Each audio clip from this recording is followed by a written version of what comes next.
मैं एक बात कहना चाहता हूँ पात्रा जी से कि 350 की भी गैस कड़वी लगती थी, अब 1000 की मिठाई लगने लगी ही। और पहले महंगी प्याज बम जैसी लगती थी, पहले महंगी प्याज बम जैसी लगती थी, अब नई दुल्हन सी लुगाई लगने और अभी तो रुको, क्लाइमैक्स अभी बाकी के नोटबंदी पहले जिन्हें बुआ जी लगती थी, अब अंधभक्तों को पराई लगने लगी। कांग्रेस की महंगाई डाइन सी लगती थी, भाजपा की महंगाई भौजाई लगने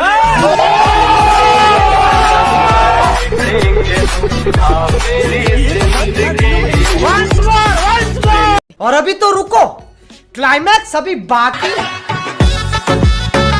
दोस्तों, जब देश में कांग्रेस की सरकार थी तो संबित पात्रा और उनके अंधभक्तों को 750 रुपए का सिलेंडर भी महंगाई की मार लगता था। लेकिन वही गैस का सिलेंडर जब 1200 पार हो गया तो इनको उसमें मिठाई का मिठास नजर आने लगा है। पहले ये अंधभक्त कहते थे कि भाई कांग्रेस सरकार में रसोई गैस इतनी महंगी हो गई है कि गरीब की रसोई बंद हो गई है। लेकिन इन अंधभक्तों का दोगलापन देखिए भाई, ये अंधभक्त अब कहते हैं कि ये सब देश हित में हो रहा है। लेकिन भाई हमारे हिसाब से ये सब देश हित में नहीं हो रहा है, बल्कि मोदी जी के द्वारा देश की जनता को इस तरीके से चूना लगाया जा रहा है। और अगर प्याज की बात करें तो जब देश में कांग्रेस की सरकार थी तो इन अंधभक्तों को प्याज बम जैसी लगती थी, लेकिन अब बीजेपी सरकार में इन अंधभक्तों को प्याज सस्ती लगने लगी है, इसीलिए इनको भजपिल्ले कहा जाता है। और जब देश में बीजेपी के द्वारा नोटबंदी लाई गई थी तो भाई जनता लाइन में खड़ी थी और अंधभक्त बोल रहे थे कि देश बदल रहा है। लेकिन आज मोदी जी नोटबंदी पर एक शब्द बोलने को तैयार नहीं। दोस्तों, देश में बीजेपी सरकार के आने के बाद पेट्रोल 100+ हो चुका है और गैस 1200 का मिल रहा है और दूध 80 रुपए किलो हो चुका है और सब्जियों के दाम आसमान छू रहे हैं। लेकिन इतनी महंगाई होने के बाद भी मोदी जी कहते हैं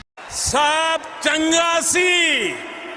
दोस्तों, कांग्रेस सरकार में इन बीजेपी के अंधभक्तों को महंगाई डाइन लगने लगी थी, लेकिन अब महंगाई 3 गुना ज्यादा हो चुकी है। लेकिन बीजेपी सरकार में इनको महंगाई अपनी अम्मा लगने लगी है।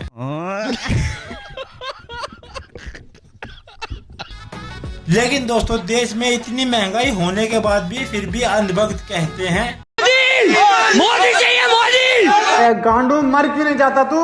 देख रो बाजा, पिछले 6 महीने से उन्होंने ये सब कर रखा।